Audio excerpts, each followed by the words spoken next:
দুলাভাই আমার সাথে যেভাবে কাজ করল সেটা শুনলে তোমাদের মেশিন দিয়ে পানি চলে আসতে পারে, তাই গল্পটি শোনার আগে কানে হেডফোন লাগিয়ে নাও আর ভিডিওতে একটি লাইক দিয়ে চ্যানেলটি এখনই সাবস্ক্রাইব করে দাও।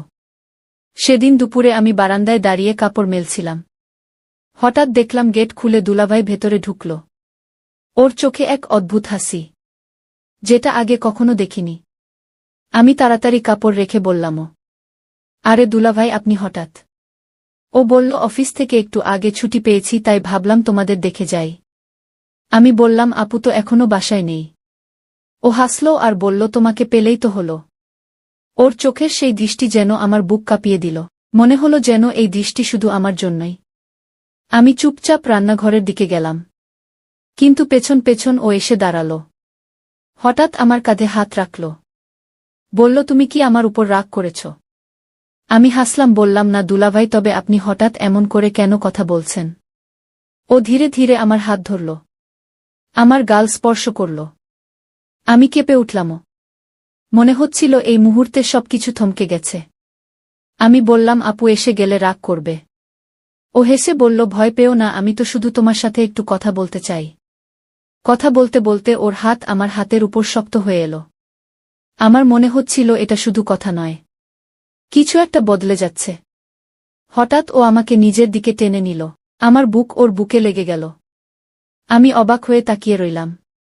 ওর চোখে অদ্ভুত উষ্ণতা আর টান। দুলাভাই আমার কানে ফিসফিস করে বলল, তুমি জানো আমি তোমাকে খুব পছন্দ করি। এই কথা শুনে আমার শরীর যেন শিউরে উঠল। আমি বললাম, এসব বলবেন না। ও বলল, কেন বলবো না? সত্যিটা লুকিয়ে রাখা যায় না। ওর হাত এবার আমার চুলে ছুঁয়ে গেল, মুখটা আমার মুখের কাছে নিয়ে এলো। আমার নিঃশ্বাস ভারী হয়ে উঠছিল। আমি চোখ বন্ধ করে ফেললাম। ও হালকা করে আমার গালে কিস করল। আমি চমকে উঠলাম, কিন্তু সরে গেলাম না। মনে হচ্ছিল এই মুহূর্তে আমি শুধু ওর কাছেই থাকতে চাই। আমাদের মাঝে এক অদ্ভুত নীরবতা নেমে এলো। কেউ কিছু বলছিল না, শুধু একে অপরের চোখে চোখ রেখে সব বলা হয়ে যাচ্ছিল। দুলাভাই ধীরে ধীরে আমার হাত ছাড়ল, বলল, এখন থাক, আগামীতে তোমাকে আরও কিছু বলবো। আমি অবাক হয়ে ওর দিকে তাকিয়ে রইলাম। মনে হচ্ছিল এই শুরুটা হয়তো অনেক দূর যাবে। ও দরজার দিকে হাঁটতে শুরু করল। পেছনে ঘুরে একবার তাকিয়ে মুচকি হাসল। আমার বুকের ভেতর অদ্ভুত এক লোভ কাজ করছিল, যেন পরের বার ও আসলেই আরও বেশি কিছু হবে। সেদিন বিকেলে আমি আর কিছুতেই কাজে মন দিতে পারছিলাম না। ওর স্পর্শ, ওর দৃষ্টি বারবার মনে পড়ছিল। আর মনে হচ্ছিল এ গল্প এখানেই শেষ নয়। সেদিন রাতে আমি ঠিকমতো ঘুমাতে পারিনি। বারবার মনে হচ্ছিল দুলাভাইয়ের চোখের সেই দৃষ্টি আবার আমার দিকে আসছে। ওর বুকের কাছে যেভাবে আমি লেগেছিলাম, ওর হাতের উষ্ণতা আমার ত্বকের মধ্যে এখনো যেন জেগে আছে। ভোরবেলা জানালার পাশে দাঁড়িয়েছিলাম। রাস্তায় মানুষের আনাগোনা শুরু হয়েছে, কিন্তু আমার মন অন্য কোথাও। মনে হচ্ছিল আজ যদি আবার দুলাভাই আসে। বিকেলের দিকে দরজায় হঠাৎ কড়া নাড়ার শব্দ হল। আমি দরজা খুলতেই অবাক হয়ে দেখি দুলাভাই দাঁড়িয়ে আছে। ওর চোখে সেই একই মিষ্টি হাসি, কিন্তু আজকে যেন একটু বেশি গভীর আর টানা। আমি বললাম, এই সময়ে? ও বলল, তোমাকে একবার না দেখে থাকতে পারি না, তাই এসেছি। আমি ওকে ভিতরে আসতে বললাম। ও ঢুকে চারপাশে তাকাল। তারপর বলল, আপু তো বাসায় নেই। আমি বললাম, আপু আজ অফিস থেকে সরাসরি এক বন্ধুর বাসায় যাবে। ও হাসল আর বলল, মানে আজ শুধু তুমি আর আমি? আমি চুপ করে রান্নাঘরের দিকে যাচ্ছিলাম। দুলাভাই পেছন পেছন এসে দাঁড়াল, বলল, জানো, আজ তোমাকে দেখে মনে হচ্ছে তুমি আমার জন্যই তৈরি। আমি হাসলাম, বললাম, এসব বলবেন না। ও ধীরে ধীরে আমার হাত ধরল, বলল, আমি যদি বলি তোমাকে ছাড়া আমার দিন কাটে না, তুমি কি বিশ্বাস করবে? আমার বুকের ভেতর ধুকপুক বেড়ে যাচ্ছিল। আমি কিছু বলার আগে ও হঠাৎ আমার হাত শক্ত করে টেনে নিজের কাছে নিয়ে এলো। আমার বুক ওর বুকে ঠেকল। আমি শ্বাস নিতে পারছিলাম না, মনে হচ্ছিল পুরো শরীর গরম হয়ে গেছে। ধীরে ধীরে ও আমাকে আরও কাছে টেনে নিল। আমি চোখ বন্ধ করে সেই উষ্ণতা অনুভব করছিলাম। দুলাভাই ফিসফিস করে বলল, তোমার এই গন্ধে আমি পাগল হয়ে যাই। আমি কেঁপে উঠলাম, কিন্তু সরে আসতে পারলাম না। ওর ঠোঁট ধীরে ধীরে আমার কপালে ছুঁয়ে দিল, তারপর গালে। আমি চোখ খুলে তাকালাম। ওর চোখে সেই আগুন, যেটা আমাকে আরও টেনে নিচ্ছিল। দুলাভাই বলল, আমি তোমাকে কষ্ট দিতে চাই না, কিন্তু তোমাকে ছাড়তেও পারি না। আমি কিছু বললাম না, শুধু অনুভব করছিলাম ওর হাত আমার পিঠে। আমার শ্বাস ভারী হয়ে যাচ্ছিল। হঠাৎ ও আমার ঠোঁটে একটা হালকা কিস দিল। শরীর কাঁপিয়ে দেওয়ার মতো অনুভূতি হল।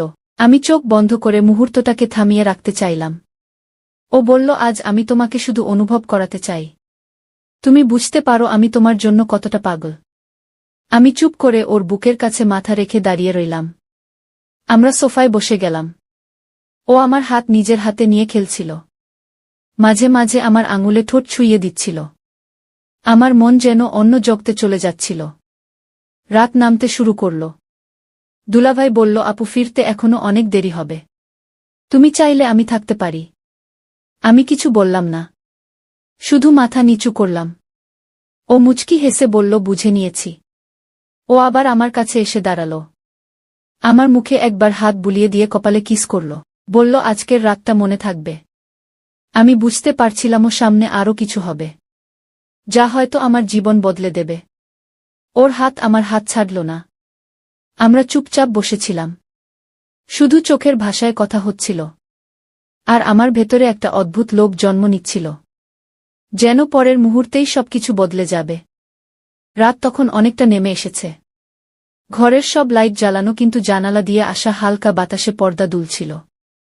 আমাদের মাঝে এক অদ্ভুত নীরবতা। দুলাভাই আমার পাশে বসে আছে। ওর হাত এখনো আমার হাত ছাড়েনি। আমি বললাম, আপনি কি বাড়ি ফিরবেন না?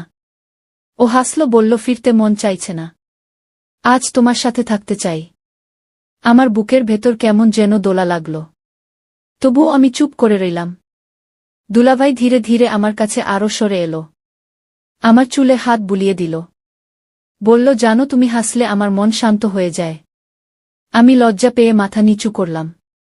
কিন্তু ও আমার মুখটা হাত দিয়ে তুলে চোখে চোখ রাখল। আমার মনে হচ্ছিল সময় থেমে গেছে। ওর চোখে অদ্ভুত এক টান, যা আমাকে আটকে রাখছিল।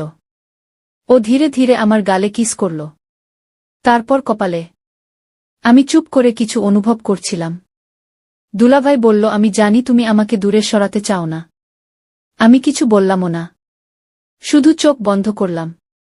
ওর হাত এবার আমার কাঁধে এলো। ধীরে ধীরে আমাকে নিজের বুকে টেনে নিল। ওর বুকের ধ্বনি আমার কানে লাগছিল। আমার নিঃশ্বাস দ্রুত হয়ে যাচ্ছিল। মনে হচ্ছিল এই মুহূর্তটা যেন থেমে থাকে চিরদিন। আমরা কিছুক্ষণ চুপচাপ জড়িয়েছিলাম। হঠাৎ ও আমার কানের কাছে মুখ নিয়ে ফিসফিস করে বলল, তুমি কি জানো, তোমার স্পর্শে আমি পাগল হয়ে যাই। আমার শরীর কেঁপে উঠল। আমি বললাম, এসব বলবেন না। ও হেসে বলল, সত্যিটা লুকাতে পারবো না। আমরা সোফায় বসে একে অপরের হাত ধরে কথা বলছিলাম। মাঝে মাঝে আমাদের চোখের দৃষ্টি মিলছিল। সেই দৃষ্টি যেন সব কথা বলে দিচ্ছিল। আমি বুঝতে পারছিলাম আমাদের মাঝে দূরত্ব আর নেই। রাত একটু এগিয়ে গেল। আমি উঠতে যাচ্ছিলাম। দুলাভাই আমার হাত ধরে টেনে বসিয়ে দিল। বলল, থাকো, আজ আমি চাই না তুমি দূরে যাও। আমি কিছু বললাম না, শুধু চুপচাপ ওর পাশে বসলাম। ও আবার আমার মুখে হাত বুলিয়ে দিল। আমার কপালে কিস করল, তারপর হালকা করে গালে। আমি চোখ বন্ধ করে ফেললাম। আমার মনে হচ্ছিল আরও কিছু ঘটতে যাচ্ছে। ও বলল, আজ শুধু তোমার সাথে থাকতে চাই। তুমি চাইলে আমরা সারা রাত গল্প করব। আমি মাথা নাড়লামও, কিন্তু জানতাম এটা শুধু গল্পের জন্য নয়। আমাদের চোখ আর হাতের ভাষা অনেক কিছু বলে দিচ্ছিল। দুলাভাই বলল, তুমি জানো না আমি কতদিন ধরে এই মুহূর্তের জন্য অপেক্ষা করছি। আমি চুপ করে তার দিকে তাকিয়ে রইলাম। মনে হচ্ছিল আমারও সেই অপেক্ষা ছিল, কিন্তু বলতে সাহস হয়নি। আমরা আবার কাছাকাছি এলাম। ওর হাত আমার আঙুল জড়িয়ে ধরল। আমার শ্বাস ভারী হয়ে উঠছিল। আমি অনুভব করছিলাম এই রাত হয়তো অন্যরকম হতে যাচ্ছে। দুলাভাই হালকা হাসল। বলল, সামনে আরও অনেক কিছু হবে, কিন্তু আজ আমি শুধু তোমার চোখে হারিয়ে যেতে চাই। আমি লজ্জা পেয়ে মাথা নিচু করলাম। তবুও জানতাম সেই অনেক কিছু খুব কাছেই। রাতের ঘড়ির কাঁটা এগিয়ে চলছিল। আমরা তখনও পাশাপাশি বসে নীরব কিন্তু গভীর এক অনুভূতিতে ডুবেছিলাম, যা শুধু আমরা দুজনেই বুঝতে পারছিলাম। ভোরের আলো ঘরে ঢুকে পড়েছিল। আমি তখনও সোফায় আধো ঘুমে। আমার মাথা দুলাভাইয়ের কাঁধে হেলান দিয়েছিল। চোখ খুলে প্রথমেই ওর মুখ দেখলাম। ও তখনও ঘুমিয়ে আছে। ওর বুকের ওঠানামা আর উষ্ণতা আমার কাছে এক অদ্ভুত নিরাপত্তা এনে দিচ্ছিল। আমি ধীরে ধীরে উঠে দাঁড়াতে যাচ্ছিলাম। হঠাৎ দুলাভাই আমার হাত ধরে ফেলল। বলল, এত সকালে কোথায় যাচ্ছ? আমি মৃদু হেসে বললাম, ও পানি খাবো। ও হেসে বলল, আগে আমায় একটা কথা বলো। তোমার কি আমার কাছে থাকতে ভালো লাগে না? আমার গাল গরম হয়ে গেল। আমি কিছু বললাম না। ও উঠে দাঁড়িয়ে আমার কাছে এসে দাঁড়াল। আমার কপালে আলতো করে কিস করল। বলল, তোমার চোখের উত্তর আমি পড়ে ফেলেছি। আমরা রান্নাঘরে গিয়ে চা বানাতে লাগলাম। ও পাশে দাঁড়িয়ে চায়ের কাপ ধীরে ধীরে হাতে ঘুরাচ্ছিল। মাঝে মাঝে আমার হাত ছুঁয়ে যাচ্ছিল। আমি বুঝতে পারছিলাম ইচ্ছা করেই ও এই ছোঁয়া দিচ্ছে। আর সেই ছোঁয়াতে আমার বুকের ভেতর এক অদ্ভুত শিহরণ হচ্ছিল। চা খাওয়ার সময় ও বলল, আজকের দিনটা শুধু আমাদের। আমি অবাক হয়ে বললাম, ও কিভাবে? ও বলল, আমি আজ অফিসে যাচ্ছি না। তুমি আর আমি একসাথে সারাদিন কাটাব। আমার মনে হচ্ছিল এই প্রস্তাবে আমার ভেতরে লুকানো লোভ আরও জেগে উঠল। খাওয়া শেষ করে আমরা বারান্দায় দাঁড়ালাম। দুলাভাই হঠাৎ পেছন থেকে এসে আমার কাঁধে হাত রাখল। বলল, জানো তুমি আমার কাছে যতটা বিশেষ সেটা কাউকে বলিনি। আমি বললাম, যদি আপু জেনে যায়? ও মুচকি হেসে বলল, আপু এখন অনেক দূরে। তুমি এখন শুধু আমার। ওর কথায় আমার বুক কেঁপে উঠল। মনে হচ্ছিল এই মুহূর্তে সবকিছু বদলে গেছে। আমি ধীরে ধীরে ঘুরে ওর চোখের দিকে তাকালাম। ও আমার মুখের দিকে ঝুঁকে এসে কপালে কিস করল। তারপর গালে। আমি চোখ বন্ধ করে সেই উষ্ণতা নিতে লাগলাম। আমরা ঘরের ভেতর ফিরে এলাম। দুলাভাই বলল, আজ আমি তোমাকে এমন কিছু অনুভব করাবো যা তুমি কখনো ভোলাতে পারবে না। আমি লজ্জা পেয়ে মাথা নিচু করলাম। তবুও ভেতরে এক অদ্ভুত প্রত্যাশা কাজ করছিল। সারাদিন আমরা হাসি মজা গল্পে কাটাচ্ছিলাম। আমি চুপচাপ সেসব ছোঁয়া নিতে থাকলাম। মনে হচ্ছিল এগুলো শুধু শুরু, সামনে আরও কিছু হতে যাচ্ছে। বিকেলের দিকে দুলাভাই বলল, আজ সূর্য ডোবার আগেই তোমাকে এক জায়গায় নিয়ে যাব। আমি কৌতূহলী হয়ে বললাম, কোথায়? ও বলল, সেখানে গিয়ে বুঝতে পারবে। তুমি আর আমি একসাথে থাকলে কেমন লাগে। আমরা প্রস্তুত হচ্ছিলাম। দুলাভাই আমার শাড়ির আঁচল ঠিক করে দিল। ওর হাতের স্পর্শে আমার বুকের ভেতর কেমন যেন ধাক্কা লাগল। আমি চোখে চোখ রাখতে পারছিলাম না। কিন্তু মনে হচ্ছিল এই মুহূর্তটা যেন চিরদিন থেকে যায়। ও বলল, আজকের এই মুহূর্তগুলো আমরা মনে রাখব। আর আগামীতে আরও বড় কিছু করব। আমি বুঝতে পারছিলামও। ওর চোখে সেই আগুন আবার জ্বলে উঠেছে। বিকেলের আলো ধীরে ধীরে কমে আসছিল। আকাশে লালচে রং ছড়িয়ে পড়েছে।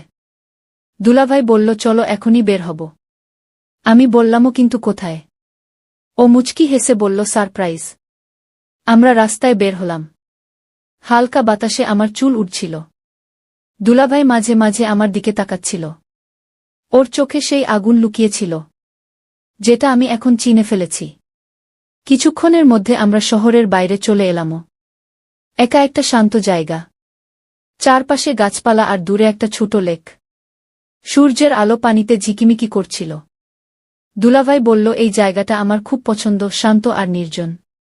আজ আমি চাই শুধু তুমি আর আমি এই মুহূর্তটা উপভোগ করি। আমার বুকের ভেতর কেমন যেন নরম একটা অনুভূতি হল। আমরা লেকের ধারে বসে পড়লাম। পানি ধীরে ধীরে তীরে লাগছিল। দুলাভাই আমার হাত নিজের হাতে নিল। বলল, জানো আমি তোমাকে পছন্দ করার কথা কখনো কাউকে বলিনি। তুমি আমার জীবনে হঠাৎ এসে সব বদলে দিয়েছ। আমি চুপ করে ওর দিকে তাকালাম। মনে হচ্ছিল কিছু বলার দরকার নেই। আমাদের চোখের ভাষাই সব বলে দিচ্ছে। হঠাৎ দুলাভাই আমাকে কাছে টেনে নিল। আমার মাথা ওর বুকে ঠেকিয়ে দিল। আমি সেই উষ্ণতা অনুভব করছিলাম। ওর হাত আমার পিঠে আস্তে আস্তে নড়ছিল। মনে হচ্ছিল এই মুহূর্তে আমি সম্পূর্ণ নিরাপদ। দুলাভাই আমার কানে ফিসফিস করে বলল, তুমি জানো তোমাকে ছাড়া আমার পৃথিবী ফাঁকা। আমি চোখ বন্ধ করলাম। ও ধীরে ধীরে আমার কপালে কিস করল। তারপর গালে। আমার নিঃশ্বাস ভারী হয়ে যাচ্ছিল। আমরা দুজনেই কিছু বলছিলামও না। শুধু সেই মুহূর্তটা আমাদের মধ্যে গভীর হয়ে উঠছিল। দুলাভাই বলল, আজ তোমাকে একটা প্রতিশ্রুতি দিতে চাই। যতদিন আমি আছি ততদিন তুমি আমার কাছ থেকে দূরে যাবে না। আমি কিছু বললাম না। শুধু ওর বুকে লেগে রইলাম। সূর্য ডুবে যাচ্ছিল। আলো আরও নরম হয়ে এসেছিল। দুলাভাই হঠাৎ আমার চিবুক ধরে উপরে তুলল। আমার ঠোঁটে খুব হালকা একটা কিস দিল। আমার বুকের ভেতর কেমন যেন কাঁপন ধরল। কিন্তু আমি সরে এলাম না। ও বলল, সামনে আরও অনেক কিছু হবে। আজ শুধু শুরু। তুমি প্রস্তুত তো? আমি লজ্জা পেয়ে মাথা নিচু করলাম। কিন্তু ভেতরে ভেতরে আমি জানতাম আমি প্রস্তুত। আমরা কিছুক্ষণ চুপচাপ বসে রইলাম। হাতের মধ্যে হাত জড়ানো, মাঝে মাঝে চোখে চোখ রাখা। আর চারপাশের সেই নীরব পরিবেশ আমাদের আরও কাছে নিয়ে আসছিল। রাত নামতে শুরু করল। দুলাভাই বলল, চলো এখন ফিরে যাই। কিন্তু জানো তো, আগামীবার আমি তোমাকে আরও দূরে নিয়ে যাব, যেখানে শুধু আমরা দুজন, আর কিছুই থাকবে না। ওর এই কথায় আমার বুকের ভেতর অদ্ভুত এক লোভ জেগে উঠল। মনে হচ্ছিল এই গল্প এখনো অনেক বাকি, আর আমি সেই বাকি গল্পের অংশ হতে চাই। এই রকম আরও গল্প, নতুন নতুন গল্প পেতে অবশ্যই এই চ্যানেলটি সাবস্ক্রাইব করে বেল আইকনটি বাজিয়ে দিন।